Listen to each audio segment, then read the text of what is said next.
my friends. I'm glad to see you made it. I see you're still wanting to go hunting in Colorado. Well, today we're going to be going over a little bit about our gear and kind of what we need. Last little episode we talked about our clothing and what we kind of need in that clothing.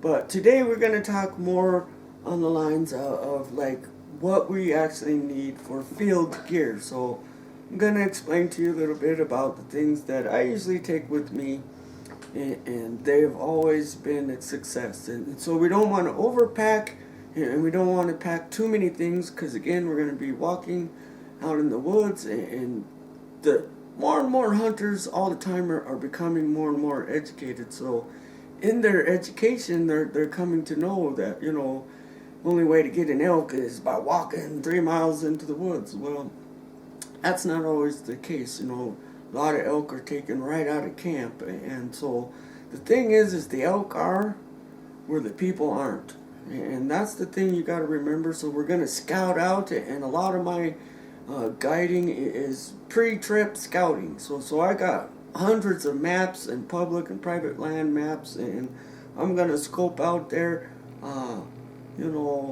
water, food, and cover. And not just water, food, and cover, because that stuff is kind of all over. But I also need to know the slope of the mountain. So we need to be on south-facing slopes with food, with water, with cover. And not just cover again, but safety and security. And that is a place where usually most people aren't willing to go. And sometimes it could be way in there. And sometimes it could be right there under your nose. You never really know. That my best friend for elk hunting has always been good luck, and really I don't even think it's good luck. I think it's my relationship with God. It's a very spiritual thing to go hunting, and the better you prepare yourself and live, the more likely God, master of all things, will reward you with such a fine quarry as out of elk herd. These are some very majestic animals, and you're going to be hunting them in a very majestic place. Beauty beyond beauty, it's God's perfect creation living in the natural order. And in order to harvest one of these animals, you got to be kind of prepared to do that. And so, whether it be luck or God or whatever it might be for whoever we are, always be prepared to see elk at the moment you're least prepared. The Indians called them a wapiti, which in some translations is white rump, because they have a great big white rump. So a big white hat like this probably is not a good idea to take. So in that, I usually have this hat, but I'll cover it in orange, and that will be my hat. But in that, I've been hunting where you call them in, you're out messing around, and you're there the day before opening season, scouting out your little spot, and I don't recommend doing that too much. If it's the day before hunting, just kind of relax and enjoy camp, and opening morning, go out into that spot you were planning to go to, because you may just call one in. I've called them in and have them run 25 feet from me, big bull elks, and not have a rifle or be able to shoot that animal, and then never saw him again because we scared him and spooked him that day.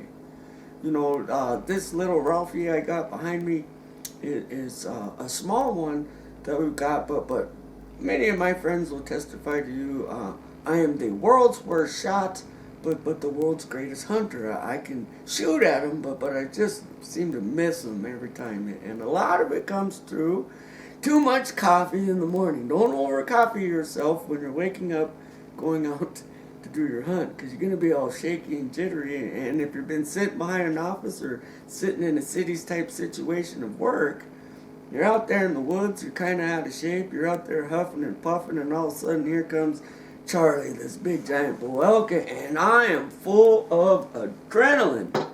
And when you're full of adrenaline, the first thing adrenaline does to your body is it gives you the shakes. You begin like, and you can't hold steady. Yeah, we're at the rifle range, man. We're sighting in the guns, boy, we can hit targets, and we're resting there over the rest, and yeah, perfect, But in real life, you're probably not going to have nothing to rest on. You're going to be standing shot or some kind of shot that's not very stable. So, all that adrenaline, all those factors are going to come into play, and you'll find out you'll probably miss your first time. One of the things I want you to know is in Colorado, because you have to have orange and that, you're going to avoid a bad trip is to avoid tickets. The only thing the game warden does is go out and write tickets, and it's your job to know the law. If you don't know the law, you're going to get a ticket. So one of the things is you got to have an orange backpack or something that's not going to impede your orange thing. You can have any color backpack, but you got to have a certain amount of orange that's being seen. So a good way to do that is have an orange backpack, right? And then your orange backpack, or a lot of people want binoculars, be able to see far out, and that's a great thing.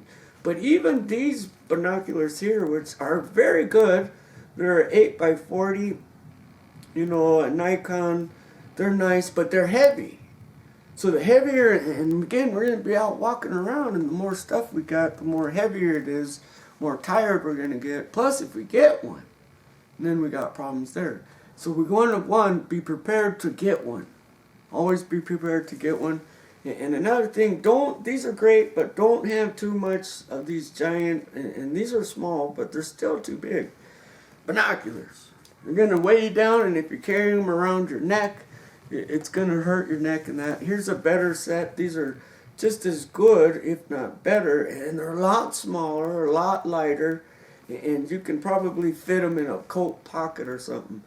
One of the reasons I always have suspenders on my pants is because by the time you're done loading your pants down with knives and all that other stuff, you're going to find out you begin to weigh, and it's going to pull your pants down. So have a good set of suspenders. It's not silly, but it makes sense, and the more comfortable you are out there as you're walking around, the more you're going to enjoy your trip.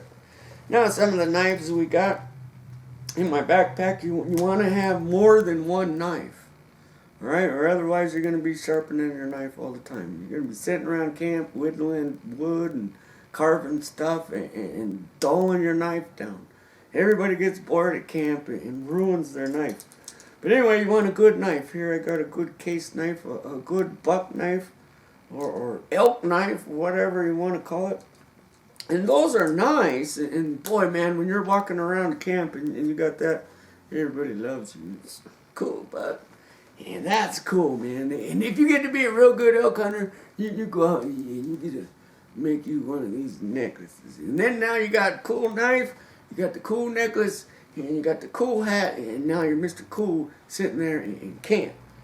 Or you could get one of these knives, but I recommend, see this here sheath? I have dropped well, I haven't lost it, but I have dropped this knife, had to walk back quarter miles, go find it, because you see how that don't have a strap on there? And even though that thing may be hooked to your belt, your knife will end up, every time, it comes flopping out of there. And this is a good knife, a nice Gerber. And again, these big giant knives are really cool for when you're around camp and all those things. But let me tell you the truth. When you get an elk, you are not going to find a sweeter knife than this knife. This is Skinner Magic Baby. You can skin, it's a fish fillet knife, just a little one. But you want this little knife. You have great control over it. This edge in this little baby is like a razor blade, and it works perfect. You don't want much more than that, especially when you're skinning. You could get right in, real fine, do a great job of skinning.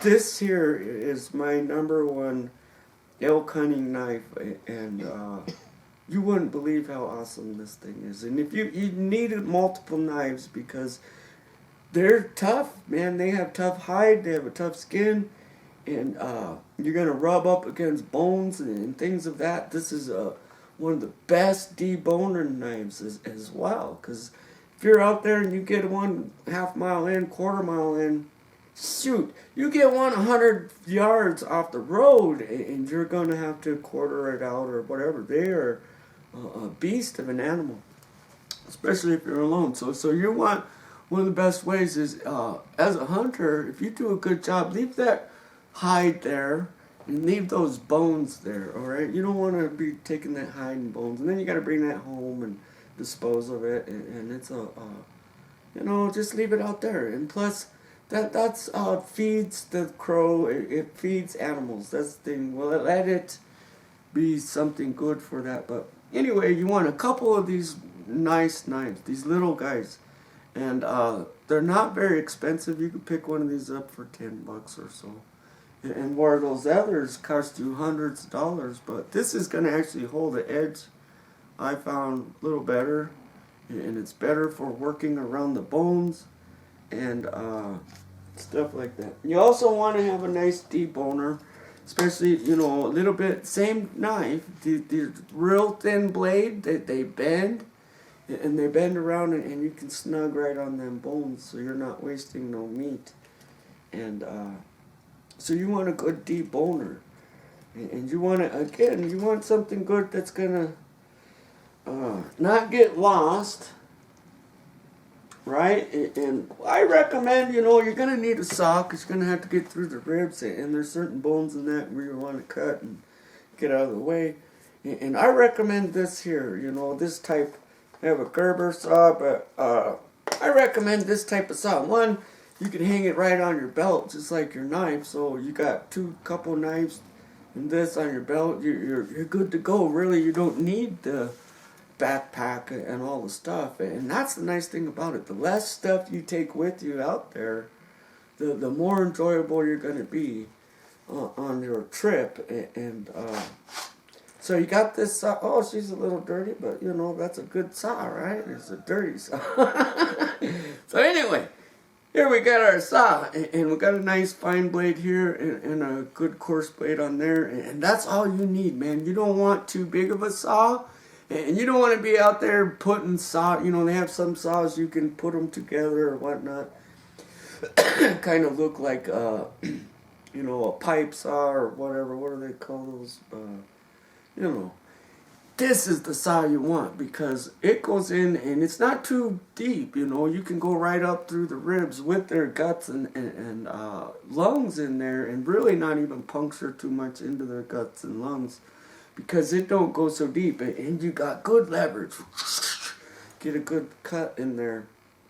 And this also can be used for trees, little branches, if you had to make a shelter or something like that, or lean-to overnight. And it happens, a lot of people get lost in the woods every time. And one of the things I want to tell you is, when you come to Colorado and you're hunting, pick your own dang camping spot, all right? You don't have to camp out right next to everybody. There's millions of, hundreds of thousands of acres of national forest.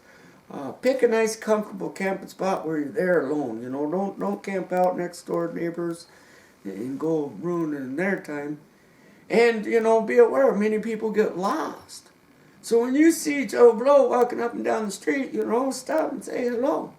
One of the greatest way to get a nice elk like we got there is by stopping and talking to people. If you stop and say hello and be kind of a good neighbor, and they might have seen some elk and that didn't get a shot off, maybe they got a shot off and they missed. But what you come to find out is, hey, there's elk in the neighborhood, there's elk in the woods. We better go around that area. Because one of the things about elk hunting is, we can look at the maps and everything and all that and have all our plans, lined out A to Z. And then when we get there, we're over here in alphabet from Greek. We're not even in the English alphabet, because everything we planned is thrown out the door, because the elk aren't there, the road's closed, the trees are falling over the road. All these different obstacles may come along and prevent us from being able to fulfill our original plan. And one of them original plans might be that, hey man, I hear that the elk are way over here, and I'm thinking about going over here and you go over there. You know, that's the thing is same time when I got this elk here, we got a guy and we're hunting over in the spot, and this feller, he's from Louisiana, and he comes in, and we come back to camp there, you know, next morning or after hunting, and he was gone all night, you know, we didn't know where he was. And then he comes back, and there he is, you know, fresh in the morning, and he's got this bear. Check this out, man. I got these bear claws. This guy was so cool.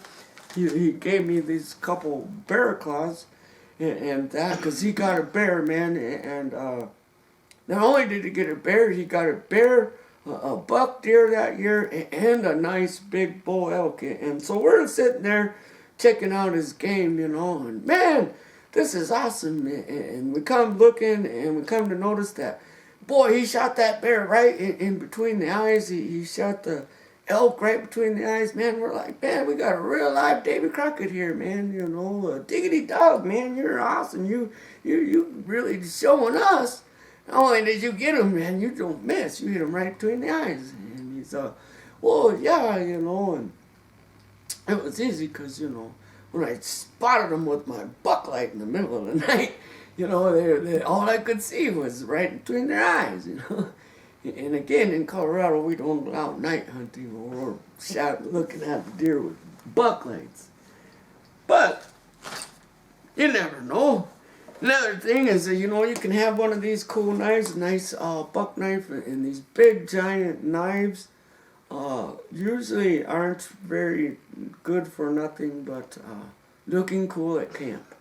They're awesome if you wanted to be the camp cool dude and whip out one of these, you know, and you're sitting around with a piece of sausage or something, and you wanted to whack up a chunk of sausage and eat that sausage like that, you know, and everybody's looking at you, and again, you're right on track for camp cookie.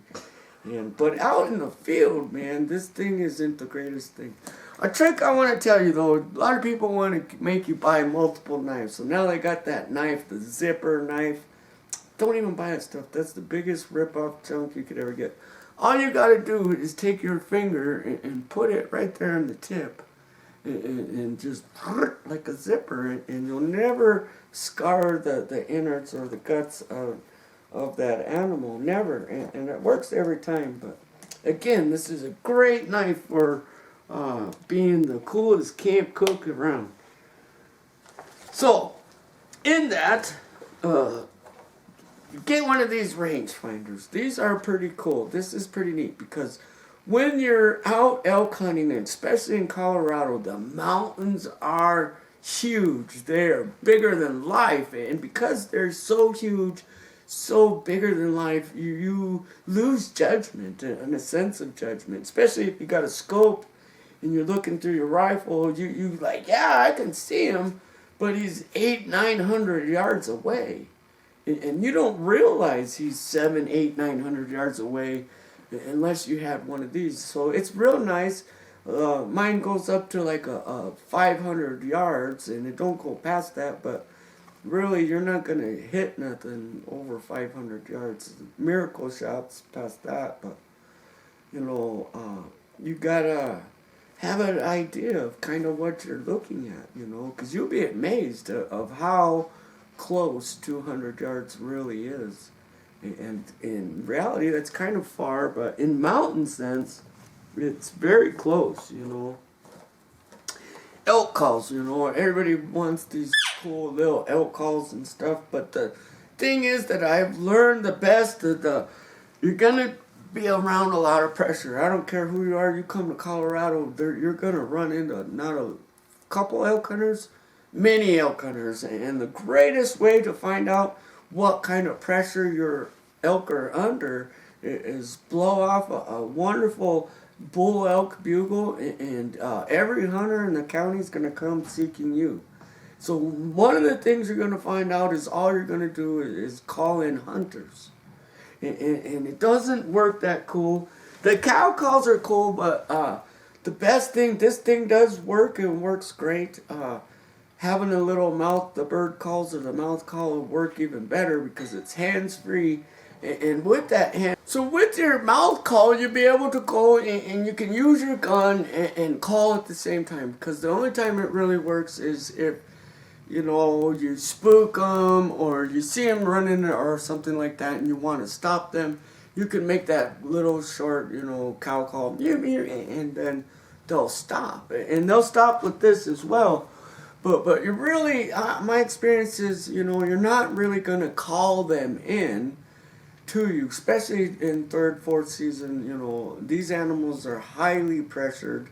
They're on the run. They're very wary of everything.